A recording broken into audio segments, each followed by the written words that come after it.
Hi, hi, hi, hi.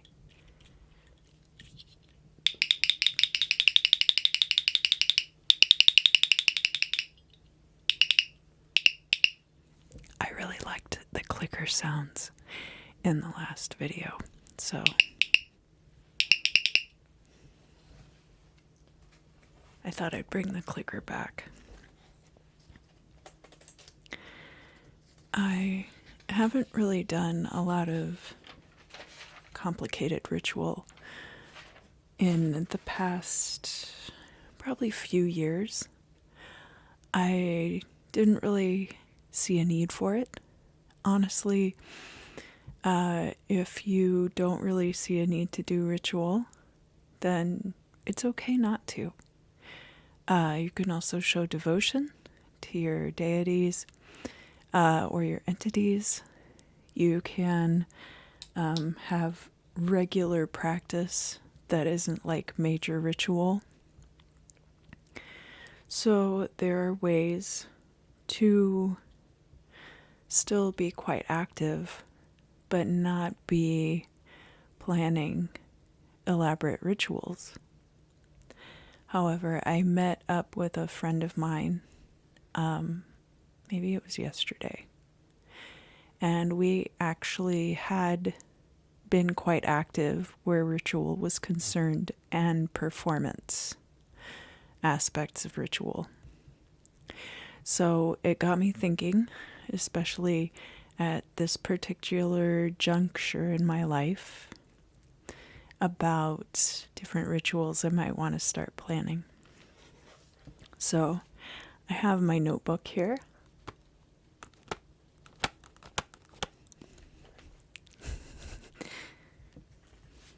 I have one hand because I have to hold my microphone.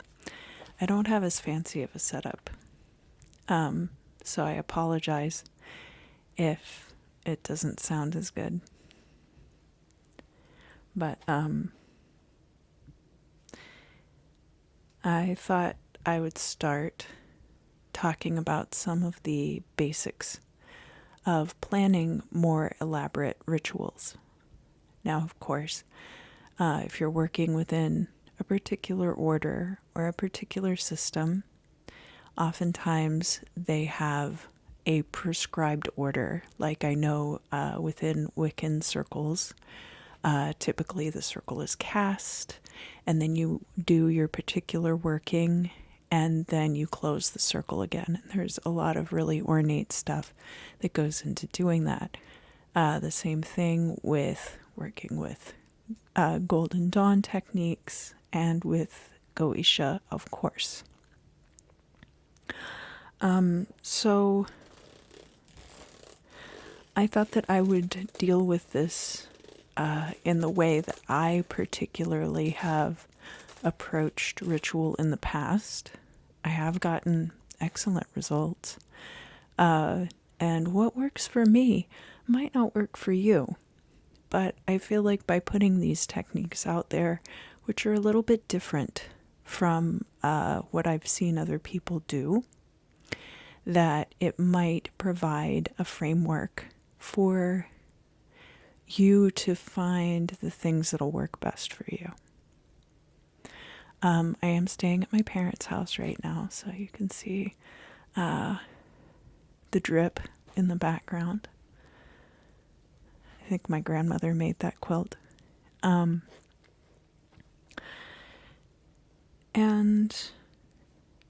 to start out with, so first things first, you want to have a goal in mind going into the ritual.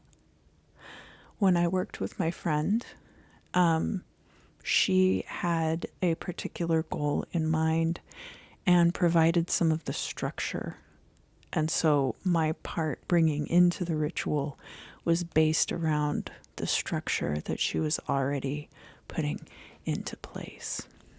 So it is possible for several people to construct a ritual at the same time.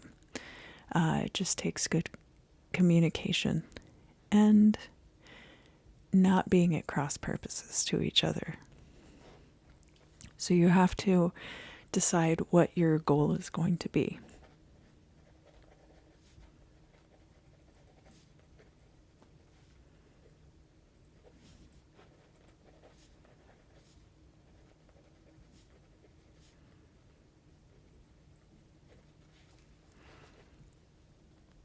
Item number 1. And I'll leave some space because I'm going to take notes on this page later for my own purposes.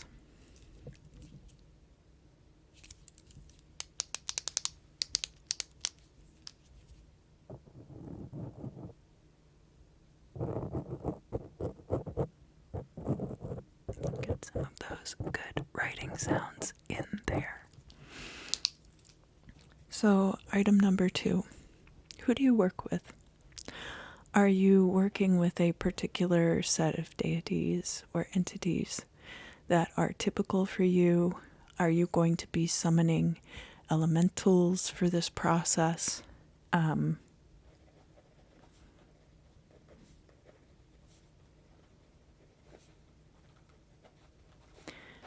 As many of you who have watched the channel for some time are aware, I work primarily with Sekhmet, and working with them in particular, they are a very kind of territorial entity, and they also, oh, my parents just got home. So if you hear some noises out there, they might holler and say that they're here. In order for me to work with anyone else, I really have to talk to her a lot about it before I branch out and start working with other deities. I had worked with Khansu a bit recently, as I had started the translation of the Cannibal Hymn and also the scrying invocation. I don't think I posted about it on the channel, but there's a scrying invocation in the Leiden papyrus that I had also been working on transcribing it back into hieroglyphics from the transliteration so I could have a better understanding of the words that they were using. Although the invocation part of that itself, and I am digressing a bit here, but I feel like it's relevant. The invocation part of that is in Greco-Egyptian, so it's more like the invocations from the Greek magical papyri. So when you get to that part, I would then write that in probably Coptic or Greek letters. So giving you that background, you might decide which entity to work with based on the best fit. If it's a love spell, you might want to work with Hathor or Aphrodite. I, however, would work with Sekhmet because she is also Weret Hakau and can do pretty much anything. Very underrated in that sense, but I think you really have to have like a very special relationship with an entity in order for them to be able to help you in every single facet. And of course, working with her, she doesn't always ask niceties to other people. She never yells at me, but oftentimes she's very protective of my energies. So that's something to consider too, that you might want a delicate touch. So who's going to provide that delicate touch? You may choose a lust spell, Dionysus, right? But that is going to be, you wouldn't want to use Dionysus for a love spell. Only if you wanted to have a good time, not a long time.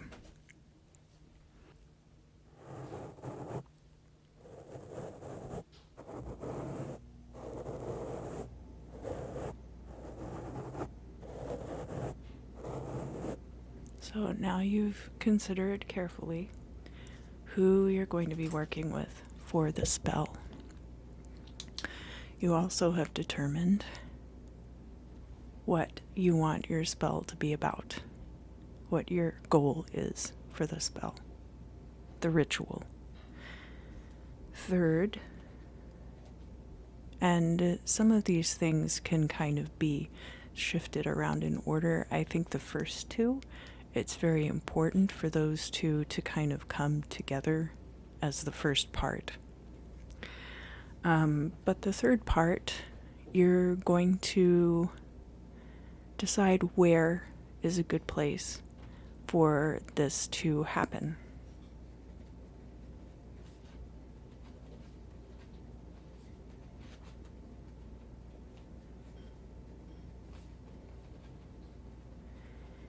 Ideally, you have a dedicated ritual space.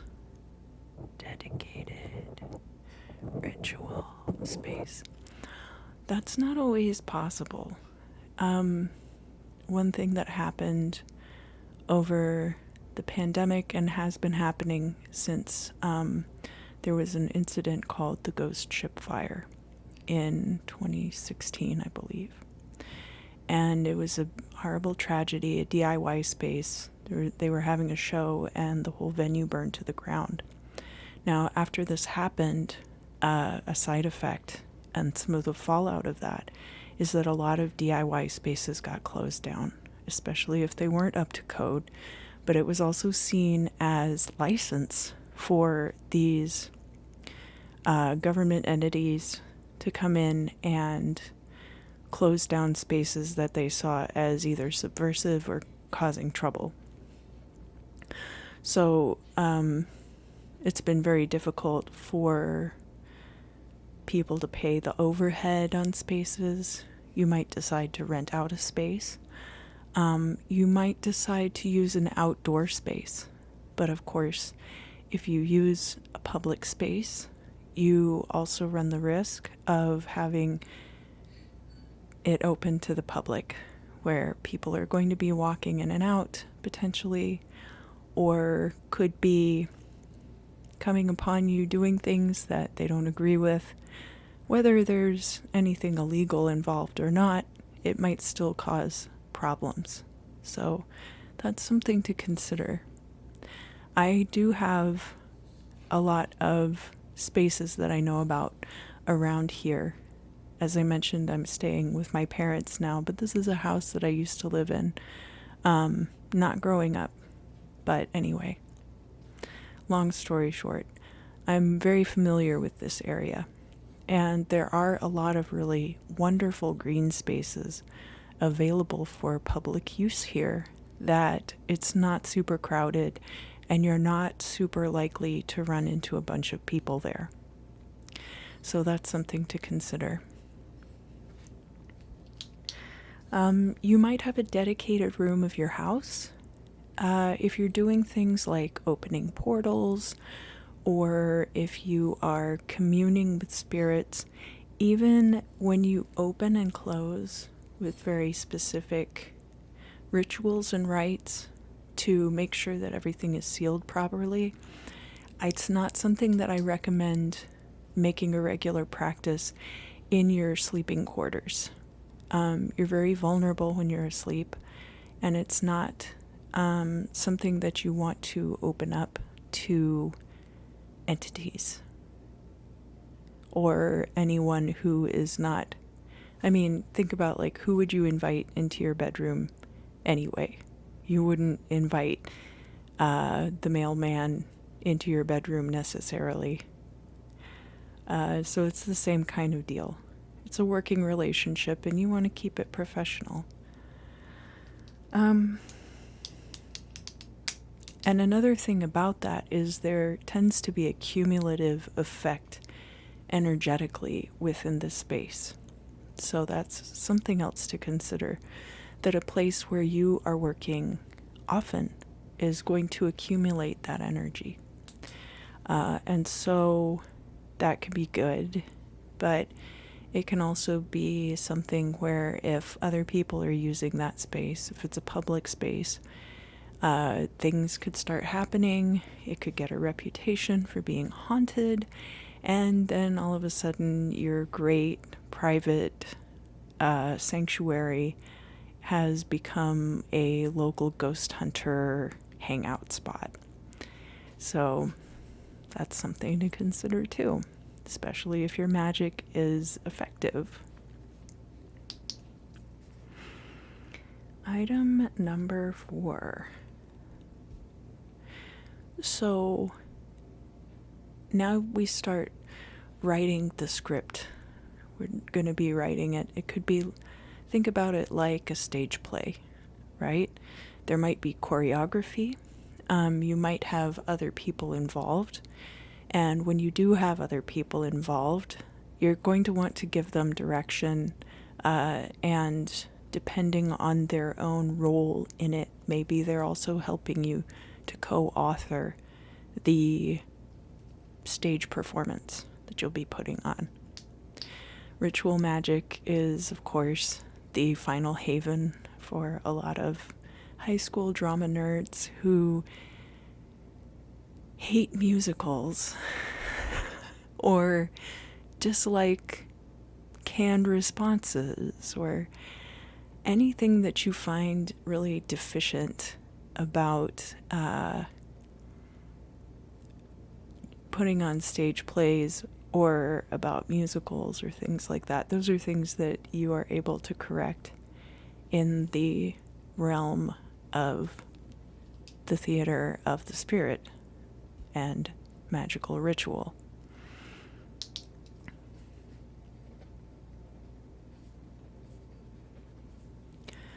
There's structure. It can be freeform, but basically the structure that you want to employ. You want to open the space. So when you open the space, you're clearing it. And we've talked about that in some other videos, but I might do just a refresher video at some point about opening and clearing spaces. That's doing things like the LBRP.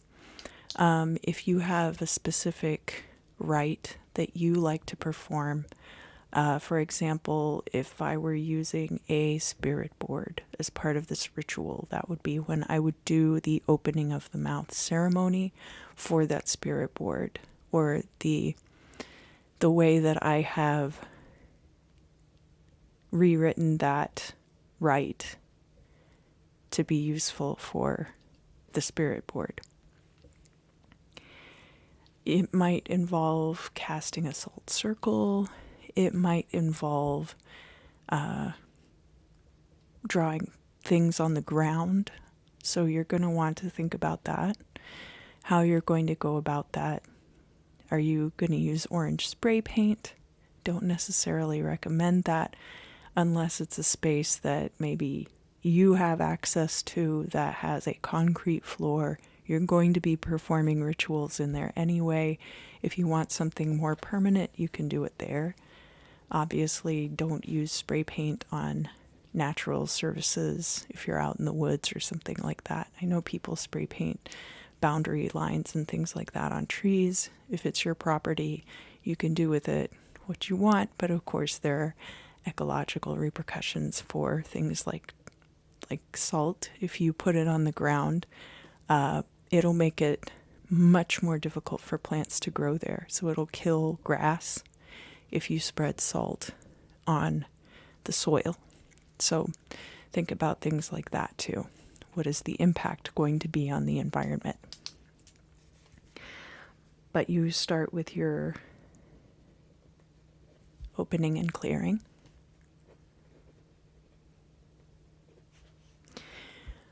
Sometimes it's nice to have a gradual build to your ritual. So you might decide,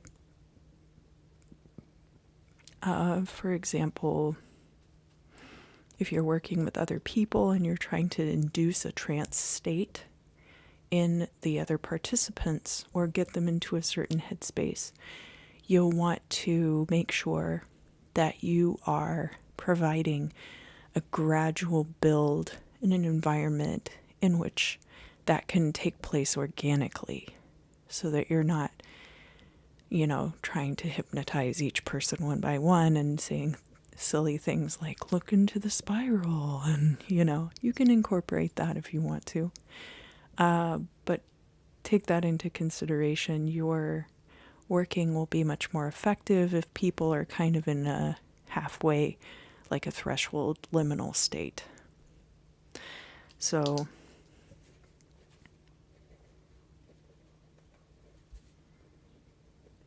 I'm going to call that getting there. And then comes your invocation or your evocation, depending on if you are bringing a spirit into that space. That's going to be an invocation. If you are just calling out to them like a prayer, that's going to be an evocation. So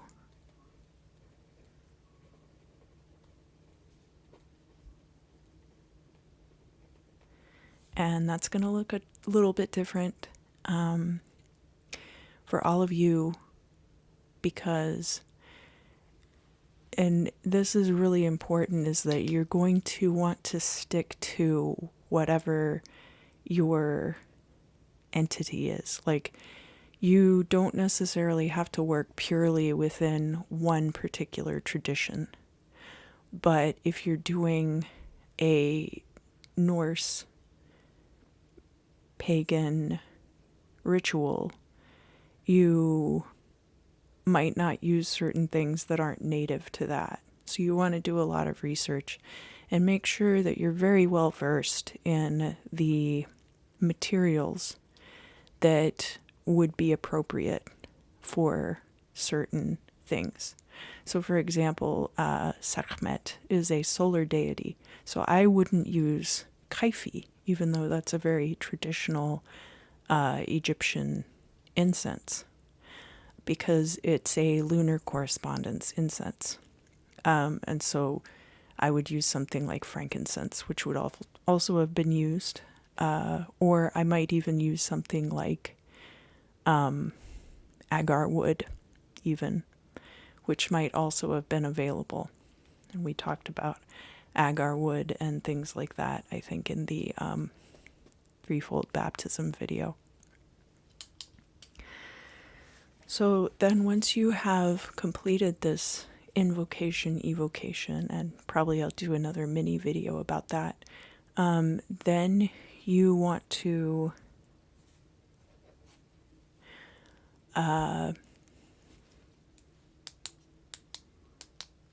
you might decide that you taper off slowly. You might decide that you go right into your closing. But maybe you stick like a little bit of a denouement in there. You thank your entity for listening, for coming to visit you, and you release them.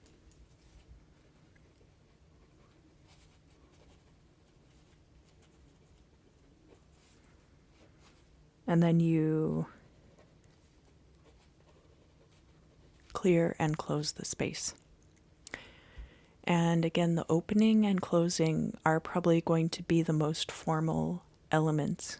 It's possible that elements of your invocation or evocation are very formal as well, but there's a lot of room in there for you to get creative and figure out what's going to work best for you and what's going to, bring you the result that you want. And especially based on the other people that you might be able to involve in that. So that's something to consider.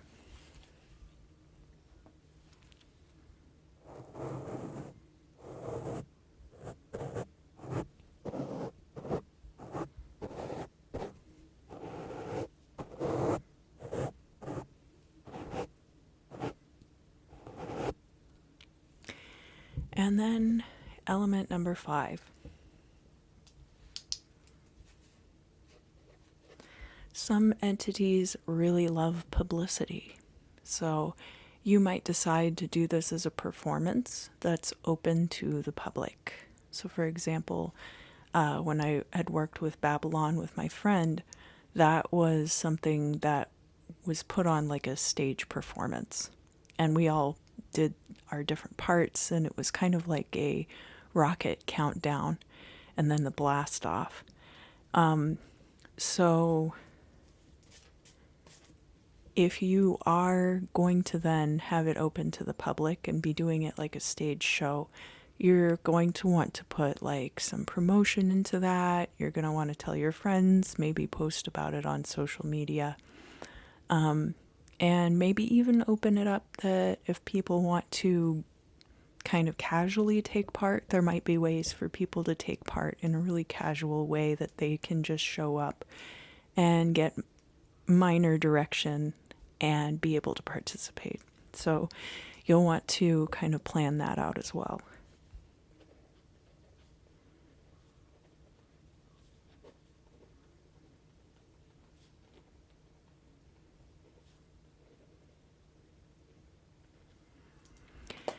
And I think that kind of sums up the basic structure. The basic structure of constructing a ritual. So if you have further questions, please put them down below.